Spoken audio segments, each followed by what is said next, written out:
आमच्या गोदामाईच्या कुशीमध्ये थांबलेलो आहोत। बाजूला गोदामाई आहे आणि मयाने आम्हाला सगळ्याला कुशीमध्ये अनेक काळापासून घेतलं नव्हे, नाथबाबाला पण घेतलेला आहे कुशीमध्ये आईना, आणि त्या आईच्याच कुशीमध्ये आहोत। कुठली तरी दिंडी आहे बघा। बाबा कुण्या गावची दिंडी आहे? आमची चाळीगाव तालुका वालझरी आणि ब्राह्मण शेवगीतून निघते। किती दिवसाचा प्रवास आहे आपला? आमचा जवळजवळ 17 दिवसाचा प्रवास आहे।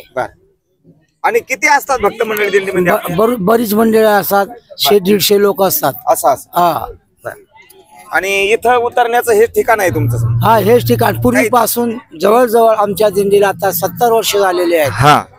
आणि 70 वर्षापासून इथं अगोदरची जी काही व्यवस्था होती ती व्यवस्थित होती, पण आता काही जे मंडप वगैरे असतात थोडी दाटी होते, आणि मग जे काही गाडीने येतात त्यांना इथं उतरायला येण्याच्या अगोदर त्यांना हे माहित नसतं, आणि मग कुठून येतात ते। अजून काय म्हणायचं तुमचं? वा वा, धन्यवाद आहे बाबा। इथल्या छत्रामन विषयी तुमचं काय म्हणत? आपण जिथं थांबलो, म्हणत असं आहे की या ठिकाणी सगळी पाण्याची जी आपला गंगामाईची बाजू आहे, घाण आहे, ती स्वच्छ असली पाहिजे, कारण इथे वारकरी स्नान करतात आणि त्या स्नानमुळे काय असतं, इथे गाळ वगैरे साचतो, त्यामुळे थोडस वेगळंच मग लोकांना ती घाण वाटते त्या ठिकाणी। पवित्र आहे ना, पवित्र क्षेत्र झालं पाहिजे पाणी। होईल आपला संदेश शासनापर्यंत पोहोच। बाबा आपलं काय मनोगत आहे इथल्या विषयावर? माझं मनोगत एकच आहे की ज्या उद्देशाने इथे आम्ही स्नान वगैरे करतो, स्नानाला पवित्रपणा प्राप्त होतो। गंगेमध्ये स्नान केल्यावर शरीराला, जीवाला, मनाला पवित्रपणा येतो, पण ज्या वेळेला स्नान करायला जाव त्यावेळेला गंगेमध्ये गावातलं गटारीचं पाणी भरलेलं दिसतं, घाण दिसतं, आणि त्याच्यापासून जर सोय शासनाने केली तर आम्ही त्याच्यातून पवित्र स्नानाने पवित्र ही आमची भावना आहे, आणि ही भावना तुम्ही आमची कळवा त्यांना। वा, धन्यवाद दादा, ही भावना त्यांच्यापर्यंत पोहोचल। आणि दुसरी गोष्ट म्हणजे वाळवंटामध्ये दाटे थोडे होते, आणि शासनातर्फे काहीतरी आम्हाला यापेक्षा मंडपाची सोय करता काहीतरी, जे अनेक वर्षापासून दिंडी चालत आलेली जातीवंत ज्या दिंड्या आहेत किंवा निष्ठेने जे चालत आलेले आहेत त्यांनाही शासनाने काहीतरी अनुदान देण्याचा प्रयत्न करावा, ही माझी तळमळीची विनंती आहे। धन्यवाद दादा। आपण जसे म्हणतो की गंगा पापम शशी तापम कल्पतरू तथा दैन्य, आणि पाप ताप दैन्य जाय उठाउठी झाली या भेटी हरिदासाची, असे हरिदास या गंगेच्या कुशीमध्ये थांबतात। पण इथलं जर घाणीचं साम्राज्य बघितलं तर प्रत्येकच फडकरी वारकरी तुम्हाला आपल्या सोबत बोलत आहे, त्यांच्या मुखातून आपल्याला कळतच आहे। आणि आपण अजून काही वारकऱ्यासोबत संवाद करणार आहोत। दादा तुमचे जेवण झालेले होते आणि आता तुम्ही इसाव्याला थांबलेले होते, मी मध्येच बघा तुम्हाला थोडं विघ्नच केलं नाही का? असो, पण नाही, आपले सुद्धा एकमेकाचे विचार एकमेकापर्यंत या माध्यमातून पोहोचत आहोत, त्याबद्दल या वारीच्या निमित्ताने आपल्या सगळ्याच्या भेटी होतात आणि आपण एकत्र बसतो, हा आपल्याला वारकऱ्याला अतिशय अभिमान आहे। असो, पुंडली कबरदे हरी श्री ज्ञानदेव तुकाराम माऊली ज्ञानेश्वर महाराज, श्री संत एकनाथ महाराज की जय। रामकृष्ण हरी। रामकृष्ण दादा कोण्या गावची दिंडी आहे? महाराज जी आमची संभाजीनगर जिल्ह्यामध्ये सोयगाव तालुक्यामध्ये, आणि बऱ्याच वर्षापासून जवळजवळ 47 वर्ष आमच्या दिंडी सोहळ्याचं आहे। तर प्रतिवर्षी आपल्या दिंडीत जवळजवळ 300-400 लोकांपर्यंत संख्या असते। इथे वाळवंटामध्ये आमचा फड आहे, परंतु आम्हाला बाहेर दिशेला जाण्याकरता खूप पाठीमागे घाण असते, आणि पाणी जे आंघोळीचं पाणी आहे ते अगदी स्वच्छ प्रकारे नसतं, त्याच्यामुळे नळ उशिरा येतात, नळावर आंघोळ करतात सगळे, कोणी कुठे करतं कोणी करतं। बाकीचे ह्या एवढ्या सुविधा आमच्या जर झाल्या बाहेर दिसायला जाण्याकरता इथे खूप घाण असते, ती समस्या फार मोठी आहे, आणि ही समस्या आणि शासनानं सर्व या ठिकाणी लक्षात घेऊन आणि ही समस्या सुटली पाहिजे। सर्व फडकरी वारकरी या ठिकाणी येतात, आणि सर्वात मोठी सुविधा म्हणजे पाणी आणि बाहेर दिसायला जाणं, ही सुविधा व्हायला पाहिजे। धन्यवाद दादा। रामकृष्ण हरी। रामकृष्ण हरी। श्री संत एकनाथ महाराज की जय। जय श्रीराम। जय श्रीराम। धन्यवाद। रामकृष्ण हरी बाबा। रामकृष्ण हरी। आपण या ठिकाणी एक आईचा पाठीमाग पुतळा दिसतो बघा, हो. कोणत्या माता आहेत बाबा ह्या? या श्री कानुसती माता. कानुसती माता. आणि त्यांचीच तुम्ही पालखी आणली का? हो. पालखी पण आहे. बरं कशा पद्धतीने आले आम्हाला 2 शब्द सांगा दादा. आणि काय वाटले अनुभव दिंडी चालताना इथं कशी वाटली? हा, तर आम्ही पानेरा तालुका मोताळा जिल्हा बुलढाणा येथून दिंडी काढली आणि 13 मुक्काम आमचे होतो. तिथे आपण पैठणला आम्ही पोहोचलो. संप्रदाय कार्यक्रम रोजच्या हरिपाठ कीर्तन प्रवचन हे करता करता आम्ही इथं पोहोचलो. एवढे 13 मुक्काम करून आज 14वा मुक्काम इथं आमचा आहे. पण इथं विषय असा आहे, इथं येऊन आमची गैरसोय आहे. सोय नाही. सोय कशी नाही? संडास बाथरूमची सोय नाही. आम्हाला पिण्यासाठी पाणी नाही मिळू राहिलं. आम्हाला पाणी पण लांबून आणावं लागू राहिलं. एक आधी अन्नदान करणारे लोक आहे त्यांची पण परेशानी होते. पाणी जागेवर नसल्यामुळं लांबून पाणी आणायचे. आणि इथं महिला मंडळ आमच्या सोबत आहे.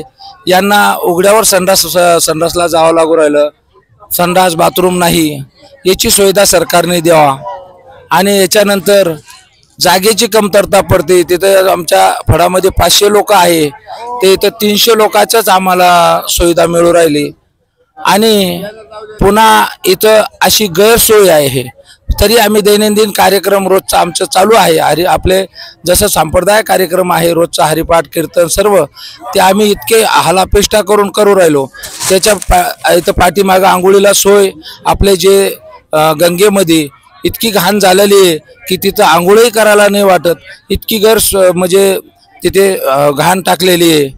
आता दरवर्षी आपले पंक्ती होतात याच्या पत्तरवाळ्या ह्या कुठं टाकायच्या आम्ही? याच्यासाठी त्यांनी सुविधा द्यावा ही आमची अपेक्षा आहे. धन्यवाद दादा. आपण वेळातली वेळ काढून आपल्या सर्वस्व प्रपंचाचा एवढा भार आपल्याकडे असताना सुद्धा तुम्ही पायी दिंडी इथपर्यंत आणता. आणि इथं आल्याच्या नंतर जर तुम्हाला काही सुखसुविधा मिळत नसेल तर थोडा पश्चाताप वाटतो, नाही का? बरोबर. असो, याची पण आपली कुणीतरी दक्षता घेईल असं आपण अपेक्षा व्यक्त करू आणि थांबूया. पुंडलिक वरदे विठ्ठल श्री ज्ञानदेव तुका पंढरीनाथ भगवान की जय. श्री संत एकनाथ महाराज की जय. कानुसती माता की जय. रामकृष्ण हरी. आपण बघा इथं गोदामातेच्या कुशीत आहेत आणि बाबा इथं आहेत. बाबा आपली कोणची दिंडी आहे? आपण बाबा सोबत 2 शब्द बोलूया. सद्गुरू संतामाई दिंडी सोहळा तसेच शांगादानी महाराज दिंडी सोहळा असे दोन्ही एकत्र आहेत. बर बर. आणि किती दिवसाचा वाट चालित प्रवास आहे? 4 दिवसाचा. बर. आणि रस्त्याने सुखसुविधा कशा वाटल्या? इथं आल्यावर कसं वाटलं? 2 शब्द आम्हाला सांगा. रस्त्याने सुखसुविधा चांगल्या होतात. लोक चांगले सुख व्यवस्था करतात. पण इथं आल्यानंतर नाथांच्या दरबारामध्ये खूप आनंद आहे. पण त्याच्यात दुःख एवढं आहे की इथं आंघोळीला भरपूर पाणी मिळत नाही अगदी. आणि पुन्हा ते लोक पैसा काढणारे लोक असे हलवीत त्या उकरतात आणि हलवितात. त्याच्यामुळे पाणी इतकं गढूळ होतंय की पाहताच किळस येते. आणि स्नानाची सुद्धा इच्छा होत नाही. आणि दुसरी गोष्ट शौचालय व्यवस्थित नाहीत. पुन्हा म्हणजे व्यवस्था नाही आहे. फार अडचणी आहेत. आणि पुन्हा फळं जे आहेत ते अशा एकत्र जायला यायला सुद्धा रस्ते नाहीत. म्हणजे फळांची व्यवस्था नाही आहे लावलेली. आणि ह्या सगळ्या गोष्टी ज्या आहेत तर प्यायला पाणी भरपूर मिळावं.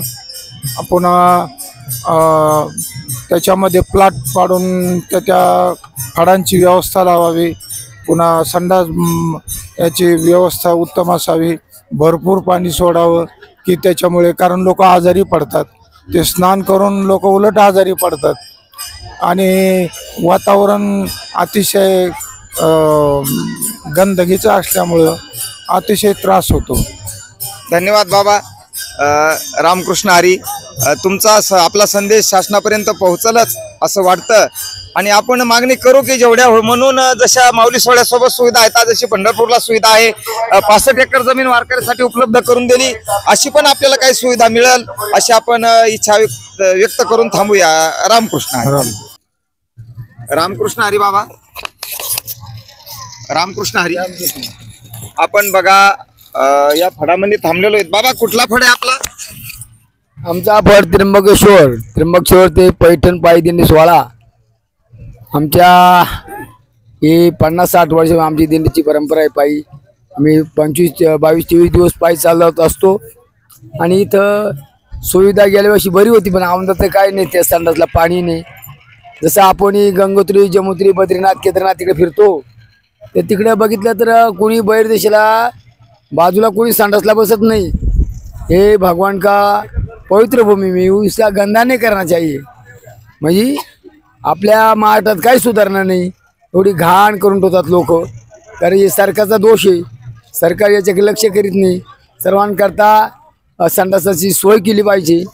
म्हणजे तीर्थक्षेत्रा म्हणजे पवित्र राहतं आणि त्याच्यामुळं आजारपणा येत नाही सर्व वारकऱ्यांची. म्हणजे याच्यामुळं लोक पैठणला क्षेत्रात थांबती नाही, इथं सुविधा नाही, त्याच्यामुळे लोक ताबडतोब घरी जातात, काल्यापर्यंत थांबत नाही. वा, धन्यवाद बाबा. रामकृष्ण. 10-12 हो दिंडीमध्ये अनुभव सांगा मला. वाटचालीचं तर नाही माऊली, आम्ही डायरेक्ट बसने येतो इथे. आमच्या सासूबाईंची पंगत असते त्याच्यामुळं डायरेक्ट इथेच येतो आम्ही बसने. पण इथे आल्यानंतर माऊली इथे आंघोळीची मात्र खरंच गंगामाई इतकी दूषित झालेली आहे. कडेला एवढे म्हणजे पुरुष महिला सर्व सांडपाणी, आणि हे खरंच गंगामाई खूप दूषित झालेली. शासनाने याची दखल घेतली पाहिजे. त्याच्यामुळे आजार पण पसरत आहेत. आंघोळी केल्यानंतर तोंडात वगैरे इकडे तिकडे घाण पाणी जाते. तर शासनाने व्यवस्थित त्याची दखल घेतली पाहिजे. सुलभ शौचालय केलं पाहिजे. रामकृष्ण हरी. धन्यवाद. रामकृष्ण हरी. आपण खाली गोदामाईच्या तटामध्ये आहोत आणि वारकरी इसावलेत बघा. आता इकडं पंगत चालू आहे एका बाजूला महिला मंडळाची, आणि मला वाटतं नेमकं प्रवचन झालेलं किंवा कीर्तन झालं असेल नाही का. आता कुठली दिंडी आहे माहित नाही, पण महाराजाला विचारू पण कुठली दिंडी आहे बाबा. चेनेगाव. बर. आणि तुमचे काही वाटचालीतले अनुभव, इथले अनुभव आम्हाला सांगा, थोडं दर्शकापर्यंत पोहोच करा. इथं आल्यानंतर वाळवंटात आम्ही इथं राहतो 4 दिवस. पण इथं जरा पाणी खराब असतं, पाण्यामुळं लोक आजारी पडतात. आणि इथं नळाला काही वेळेवर पाणी येत नाही. नळाच्या तोट्या नळाला काही वेळेवर पाणी येत नाहीये. आणि महिला मंडळाकरिताही स्वच्छतागृहाची व्यवस्था इथं काही यावर्षी दिसली नाही. मोकळच पटांगणात महिला मंडळींना बसावं लागतं.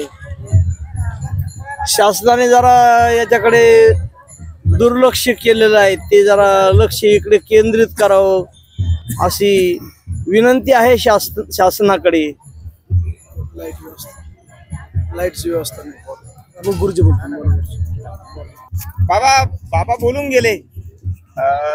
तुमचं पण थोडं मनोगत आम्हाला काही व्यक्त करा, सांगा ना. पुंडलिक वरदारी विठ्ठल श्री ज्ञानदेव तुकार पंढरीनाथ भगवान की. माऊली ज्ञानेश्वर महाराज, जगद्गुरु तुकाराम महाराज, शांती ब्रह्म एकनाथ महाराज, सद्गुरु जोग महाराज, राजुरेश्वर भगवान की जय. शरण शरण एकनाथा, पायी माता ठेविला, नका पाहू गुणदोष, झालो दास पायाचा. या उक्तीप्रमाणे यावर्षी श्री शांतीब्रह्म एकनाथ महाराज यांचा हा 426वा समाधी सोहळा, आणि या जल संजीवन समाधी सोहळ्यानिमित्त आज आमचे चेनेगाव, राजूर गणपती, पिंपळगाव, रेणुकाई, भोकरदन, बदनापूर तालुक्यातून आदी करून महाराष्ट्रामधून अनेक दिंड्या शांतीब्रह्म नाथरायाच्या दरबारामध्ये या ठिकाणी येतात. खरं तर कोणी 15 दिवस, 10 दिवस, 5 दिवस, 2 दिवस, 1 दिवस, पण आज षष्ठीचा पर्व काळ आहे. या पर्व काळाला आवर्जून सर्व नाथरायांच्या दरबारात येत असतात. आता एवढा वेळ झाला उन्हाचा, 1:30 ते 2 वाजले, पण एवढ्याही कडक उन्हामध्ये कोणी दिंडी प्रदक्षिणा करू लागलं. कुठं भजन चालू आहे, कुठं भोजन चालू आहे, कुठं सत्संग चालू आहे. त्यामध्ये खरं तर एवढा मोठा उन्हाचा पारा असताना या ठिकाणी आताच आमचे गुरुवारी दत्ता बाबा बोलले, हळदे बाबा, की या ठिकाणी अत्यंत महत्वाचं जर काय असेल तर प्रत्येकाला निवारा. आज आम्ही 2 दिवसापूर्वी प्रयागराजून कुंभमेळ्यातून आलो. जसं उत्तर प्रदेशमध्ये योगी योगी आदित्यनाथजी यांनी फार मोठी व्यवस्था केली। त्याच पद्धतीने आपल्या महाराष्ट्रामध्ये जसा भगवंताचा उत्सव आहे तसा संतांचा उत्सव आहे। जशी भगवंताच्या नामात ताकद आहे तशी संतांच्या नामात ताकद आहे। आणि म्हणून जसं भगवंताचं नाम तसं संतांचं नाम, जशी भगवंताची वारी तशी संतांची वारी। आणि याच अनुषंगाने आम्ही या कडक उन्हामध्ये या षष्टीच्या पर्व काळाला नाथरायच्या दरबारात येतो। आज गोदा मातेच्या दरबारामध्ये आपण सर्व बसलेलो आहे, ज्याला वाळवंट म्हणतात। तुका म्हणे वाळवंट बरवे नीट उत्तम। आज आपण या व्हिडिओच्या माध्यमातून पाहू लागलो की जिकडे आपल्याला चित्र दिसू लागलं ते आहे गोदावरी मैयाचं। गोदावरी माई इथून प्रवाहित होऊ लागलेली आहे, पण आपण पाहू लागलो की जिचं नाव घेतल्यानंतर जीवनातलं पाप जातं। वाचे म्हणता गंगा गंगा सकळ पापे जाती भांगा। ही ताकद जिच्यामध्ये आहे, पण त्या गंगेमध्ये आपण एक आचमन सुद्धा करू शकत नाही। त्याचं कारण जर काय असेल तर या ठिकाणी फैलेली दुर्गंधी आहे। आपण पाहू लागलेलो आहे की या ठिकाणी किती घाण आहे। या ठिकाणी एवढे मोठे वारकरी आहे, इथं लाईटची व्यवस्था पाहिजे, इथं पाण्याची व्यवस्था पाहिजे, इथं आलेल्या वारकऱ्याला निवाऱ्याची सुद्धा व्यवस्था पाहिजे। आणि म्हणून शौचालय खरं तर सर्वात महत्वाचं जर काय असेल तर हेल्थ इज वेल्थ, आरोग्य ही संपत्ती। आणि ते आरोग्य जर चांगलं राहावं असं वाटत असेल तर याच्यासाठी स्वच्छता अत्यंत महत्वाचं आहे। ज्याप्रमाणे जगद्गुरु तुकोबारा म्हणतात, तुका म्हणे चित्त करावे निर्मळ येऊनी गोपाळ राहे तेथे। त्या आमचं चित्त निर्मळ करण्यासाठी आम्हाला आमचा परिसर सुद्धा निर्मळ पाहिजे। आणि म्हणून ज्या गोदावरी मातेच्या तीरावरती वाळवंटामध्ये आम्ही बसलेलो आहे, निश्चित आता या वर्षीची षष्ठी तर झालेली आहे 2025 ची, पण 2026 साठी शासन सरकार मायबापांना कळकळीची विनंती आहे की होईन तेवढी व्यवस्था आपण तीर्थक्षेत्राची केली पाहिजे, जेणेकरून महाराष्ट्रातूनच नाही तर महाराष्ट्राच्या बाहेरून येणारा वारकरी समाज, वारकरी बांधव या ठिकाणी आल्यानंतर स्वच्छता पाहिल्यानंतर त्यांच्या जीवनामध्ये प्रसन्नता निर्माण झाली पाहिजे। याच हेतूने आम्ही सर्व वारकरी या ठिकाणी बसलेलो आहे आणि या चॅनलच्या माध्यमातून आपल्यापर्यंत हा संदेश शासन दरबार आम्ही या ठिकाणी पोहोचत आहे की यावर्षी आम्हाला ज्या काही सुख सोयी पाहिजे ज्या मिळाल्या नाही त्या निश्चित आपण पुढच्या वर्षी द्याव्या, हे शासन सरकार मायबापाला कळकळीची विनंती। रामकृष्ण हरी। शांती ब्रह्म एकनाथ महाराज की जय। जय श्रीराम, जय श्रीराम। रामकृष्ण हरी। वारकरी इसवलेले बघा, आपण त्या वारकऱ्यासोबत संवाद करणार आहे। दादा, कुठल्या फड आहे, कुठली दिंडी आहे, सांगा थोडे आम्हाला आणि तुमचे काय अनुभव। श्री क्षेत्र मुर्डेश्वर हे आमचं संस्थान आहे। श्री क्षेत्र मुर्डेश्वर पायी दिंडी सोहळा, श्री क्षेत्र मुर्डेश्वर ते पैठण पायी दिंडी सोहळा आम्ही जवळजवळ 30 वर्षापासून या ठिकाणी येतो असतो। तर आमची एक या ठिकाणी अडचण फार आम्हाला भासते, कारण सकाळच्या वेळेला बऱ्याच वेळेला आम्हाला पाण्याची व्यवस्था या ठिकाणी पुरेपूर आम्हाला मिळत नाही। त्यातल्या त्यात लाईट देखील बरोबर, त्या लाईटीची सुविधा देखील आम्हाला बरोबर मिळत नाही। आणि त्याच्यानंतर सकाळी देखील संडास करता फार आम्हाला आमच्या वारकऱ्याला त्रस्त व्हावं लागतं, कारण सकाळच्या वेळेला देखील पाणी आमच्याकडे मिळत नाही। आणि इतकं असल्याच्या नंतर त्या ठिकाणी सर्व आमचे वारकरी इकडे ते वनवन याची इकडे तिकडे यांच्या त्यांच्या फळावर असे भटकत असतात पाणी शोधण्याकरता। बरेच वारकरी आमचे त्रस्त झाल्याच्या नंतर सर्व असं विचार करता सारखे की आता काय करावं, आपण काय करावं। त्यातल्या त्यात आमच्या या ठिकाणी उष्टवाड्या ज्या पत्रवळ्या असतात, स्वच्छता या स्वच्छता देखील आम्हाला बरोबर त्यांचा देखील उपभोग आम्हाला घेता येत नाही, कारण पत्रवळ्या टाकायचा कुठं स्वच्छता असते। आंघोळीला गंगेत गेले तर तिथं आम्हाला व्यवस्थित पाणी आम्हाला आंघोळीला मिळत नाही, गंगेमध्ये पाणी सुद्धा बरोबर आम्हाला मिळत नाही।